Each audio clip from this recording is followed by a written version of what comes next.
Assalamualaikum warahmatullahi wabarakatuh. Bertemu lagi di kelas pengembangan komunitas Kria, pertemuan keempat minggu ini, dan seperti biasa, pemaparan materi akan saya lakukan melalui video, dan semoga bisa diterima dengan baik. Langsung saja, teman-teman.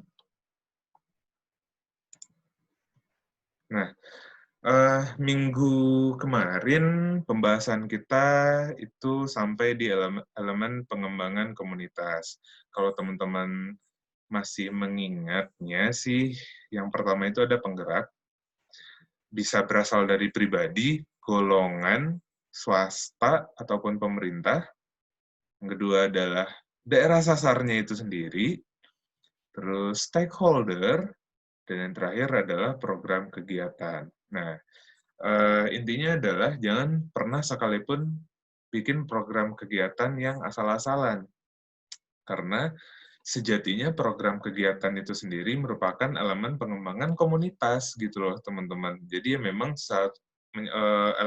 program kegiatan merupakan suatu elemen yang penting, suatu ya intinya ada di situ gitu loh. Jadi ya harus benar-benar sesuai dengan apa yang mereka butuhkan.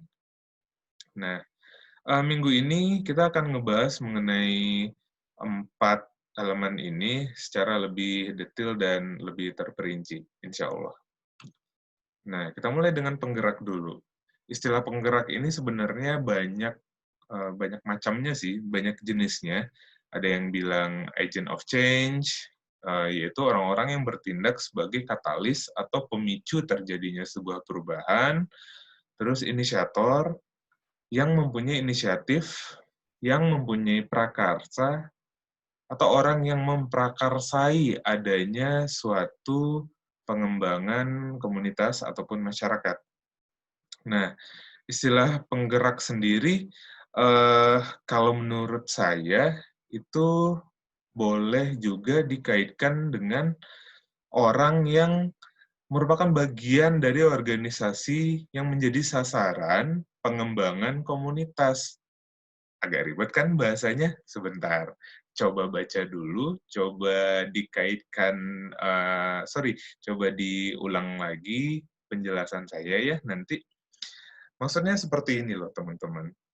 Uh, jika dikaitkan dengan minggu kemarin, jika teman-teman masih ingat, Halo Masin, movement creative movement yang terpusat di Banjarmasin sana, itu ada lokal champion yang bernama Pak Redo.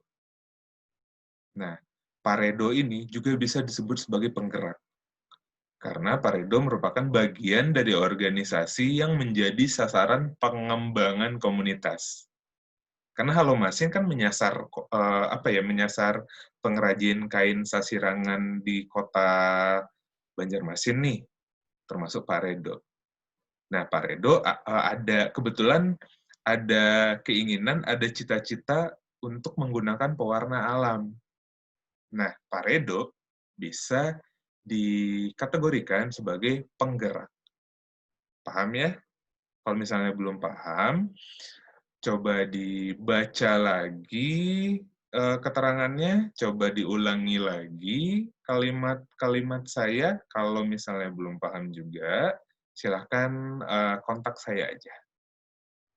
Nah, terus yang terakhir adalah seorang penggerak itu bisa dari independen, terus kelompok, pemerintah, atau CSR. CSR ini adalah Corporate Social Responsibility. Jadi dia bagian dari sebuah perusahaan. Jadi bentuk kepedulian sosial dari si perusahaan tersebut. Nah, kalau pemerintah sendiri gimana?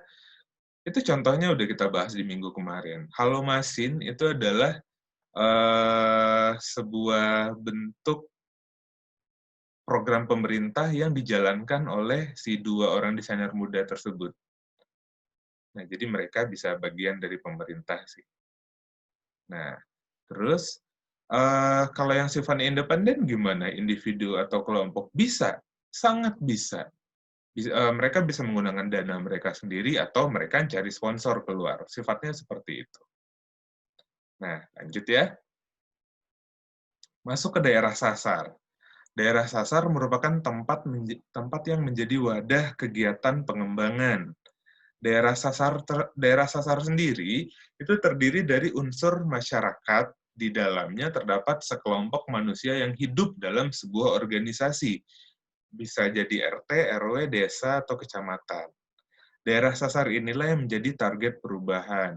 Nah, kemarin ada yang nanya ke saya, kalau misalnya nih tidak menemukan komunitas untuk dikembangkan, boleh nggak kalau kalau eh, targetnya itu adalah ibu-ibu ibu-ibu tetangganya dia misalnya.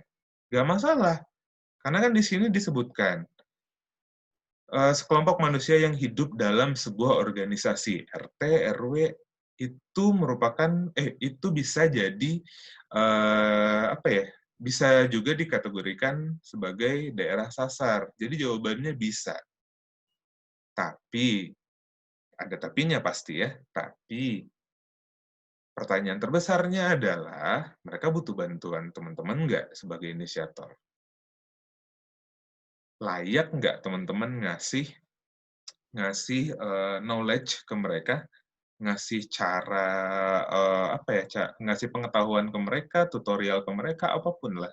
Layak nggak? Itu yang harus dipertimbangkan sekarang. Alangkah baiknya jika menyasar orang yang tepat gitu loh, orang yang benar-benar mungkin ya struggling terdampak pandemi atau ya apapun lah itu, you name it, perlu perlu rinci sih, perlu benar-benar lihai dalam menentukan daerah sasar yang dituju itu seperti apa. PR-nya ada di situ. Boleh aja sebenarnya kalau emang misalnya mengincar tetangga mungkin ya, atau satu kecamatan, ya boleh aja sebenarnya. Cuman PR-nya seperti yang saya sebutkan tadi. Tapi ingat, eh, organisasi yang disebutkan di sini tuh nggak harus yang punya apa ya, nggak harus yang punya struktur ya, kayak organisasi-organisasi kuliah gitu misalnya, tidak harus seperti itu. Teman-teman cukup apa ya, cukup ya izin dulu lah ke Pak RT atau RW setempat, setidaknya ya libatkan mereka. Karena intinya ya perangkatnya juga sebaiknya terlibat sih. Paham ya teman-teman? Next. Nah, stakeholder adalah semua pihak di dalam masyarakat, baik itu individu, komunitas, atau kelompok masyarakat yang memiliki hubungan dan kepentingan terhadap sebuah organisasi atau perusahaan dan isu atau permasalahan yang sedang diangkat. Simpelnya, yaitu adalah setiap individu yang hidup di daerah tersebut, di daerah sasar tersebut. Lebih bagus lagi kalau memang mereka apa ya, mereka memang memiliki kepentingan gitu, kepentingan terhadap apa yang sedang kalian coba untuk kembangkan. Lebih bagusnya seperti itu. Tapi kalau misalnya apa ya, yang masyarakat lain yang nggak begitu berkepentingan, itu juga bisa disebut stakeholder. Cuma sekali lagi saya sampaikan, cuman lebih bagusnya ya memang lebih tepatnya barangkali ya, lebih tepatnya adalah pribadi-pribadi yang memang memiliki kepentingan. Memang memang merasa, wah ini yang saya cari nih selama ini. Nah, kurang lebih seperti itu. Dalam terjemahan bahasa Indonesia, stakeholder adalah pemangku kepentingan atau pihak yang berkepentingan. Dalam contoh kegiatan komunitas adalah ya ketua RT, ketua RW, kepala desa, ketua DKM mungkin, ketua organisasi, dan lain-lain. Makanya tadi saya sampaikan setidaknya teman-teman yang melibatkan perangkatnya, karena harus ada apa ya, harus ada perangkatnya gitu yang terlibat. Peran stakeholder sangat penting karena mereka yang memiliki kuasa atas kegiatan masyarakat. Perubahan akan mudah terjadi jika didukung oleh stakeholder yang juga memiliki visi yang serupa. Jadi, sebagai inisiator, tuh, poin keempat udah disebutin tuh, yang harus ada adalah kemampuan komunikasi dulu. Karena orang pertama yang akan teman-teman hadapi itu adalah si pemangku kepentingan ini, si stakeholder, yakni ketua RT, RW, dan lain-lain. Kurang lebih seperti itu. Program kegiatan. Program kegiatan adalah tahapan serta jenis kegiatan yang dilakukan serta dikembangkan pada komunitas masyarakat yang diinisiasi oleh penggerak dan stakeholder, serta dijalani oleh seluruh elemen pada komunitas. Kegiatan ini dilakukan dengan tujuan adanya perubahan pada sebuah komunitas atau masyarakat agar memiliki kehidupan yang semakin baik. Nah, tugas terberatnya itu sebenarnya ada di penyusunan program kegiatan. Balik lagi ya, berbicara teorinya sih, dan praktek di lapangannya, pengembangan masyarakat kan melibatkan masyarakat yang hidup di area tertentu ya, di area sasarnya. Otomatis di sini melibatkan banyak orang. Mohon maaf, ada noise. Saya ulangi lagi, otomatis akan melibatkan banyak orang. Nah, problem yang pertama yang akan kalian hadapi itu adalah memunculkan minat dari si masyarakatnya. Gimana sih biar mereka bisa mengikuti program yang telah dijalankan dengan sukacita, dengan partisipasi tinggi? Jawabannya hanya ada satu. Program kegiatan yang inisiator susun, yang inisiator kemukakan nantinya, itu haruslah menjawab semua permasalahan yang ada di daerah sasar tersebut. Nah, program kegiatan tidak hanya satu, teman-teman, beragam. Goal besarnya mungkin memang menjawab semua permasalahan. Nah, tapi caranya gimana? Nah, program yang disusun kan banyak nih. Nah, itu misalnya program A, itu menjawab permasalahan di bidang A juga. Program B menjawab permasalahan di bidang B. Nah, nanti ketika permasalahan di sektor-sektor tertentu berhasil diatasin, itu berujung ke kehidupan mereka yang jadi semakin lebih baik, dan seperti yang tadi saya sebutkan, dengan kata lain, menjawab semua problematika yang ada di daerah sasar tersebut. Kurang lebih seperti itu. Nah, adapun tahapan pengembangan komunitas itu ada 4. Yang pertama adalah identifikasi masalah dan kebutuhan. Yang kedua, mobilisasi masyarakat. Yang ketiga, organisasi. Yang keempat, itu edukasi. Nah, identifikasi masalah. Keterampilan yang dibutuhkan itu adalah mengumpulkan data, identifikasi dan analisis dari masalah itu sendiri, serta kemampuan berinteraksi. Karena yang akan inisiator lakukan itu adalah mengumpulkan data berupa akar dari suatu problem, akar dari masalah mereka, atau kebutuhan utama dari masyarakatnya. Problems and needs. Ini harus diidentifikasi dan dianalisis. Terus, pasti ya, poin kedua, menemukan dan menganalisis masalah, sehingga muncul tuh big question-nya seperti apa. Terus yang ketiga, memetakan potensi wilayah dan masyarakat. Maksudnya gini loh teman-teman, potensi wilayah, potensi tidak selalu hanya bersifat sumber daya alam, bla bla bla, kan juga sempat kita bahas, potensi juga bisa juga ada di sumber daya manusia, itu maksudnya. Terus, membangun relasi, pertemuan tatap muka dengan masyarakat, berinteraksi secara langsung. Serta yang terakhir adalah memperoleh opini dan menyebarkan informasi. Nah, maka dari itu, keterampilan yang dibutuhkan itu pastilah mengumpulkan data, identifikasi dan analisis, serta yang terakhir adalah kemampuan berinteraksi, kemampuan berkomunikasi. Apapun, yang pasti, apa ya, saya coba jelaskan sedikit, memetakan potensi wilayah dan masyarakat, ini berguna sebagai untuk menemukan local wisdom yang akan jadi identitas bagi mereka, yang akan jadi identitas juga bagi daerah mereka untuk diangkat dan menjadi core pada program yang akan kita susun nanti. Yang kedua, mobilisasi masyarakat. Yang akan inisiator lakukan adalah mengajak masyarakat mendiskusikan dan mengidentifikasi masalah secara bersama. Menganalisis masalah secara bersama, terus menentukan tujuan, rencana, dan implementasinya, mencari pemimpin yang potensial, serta mengarahkan terbentuknya komite. Saya bahas dulu satu persatu.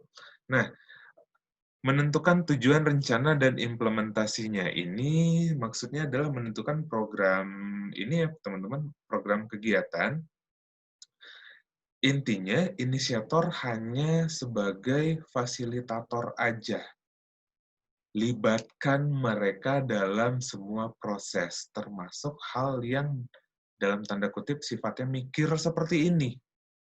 Inisiator hanya apa ya, kalau bahasa simpelnya mungkin ya pemancing aja gitu loh. Kalau mereka bingung, kalau mereka mikir, ya inisiator keluarkan pancingan-pancingan yang mungkin akan menimbulkan ide-ide bagi mereka. Kurang lebih seperti itu. Tentunya pancingan-pancingan yang dikeluarkan dari inisiator adalah hasil yang adalah hasil analisis masalah yang sudah dilakukan oleh inisiator. Nah, terus mencari pemimpin yang potensial. Salah besar jika menganggap inisiator adalah pemimpin. Tidak. Inisiator hanya sifatnya membukakan jalan. Harus ada pemimpin dari mereka sendiri.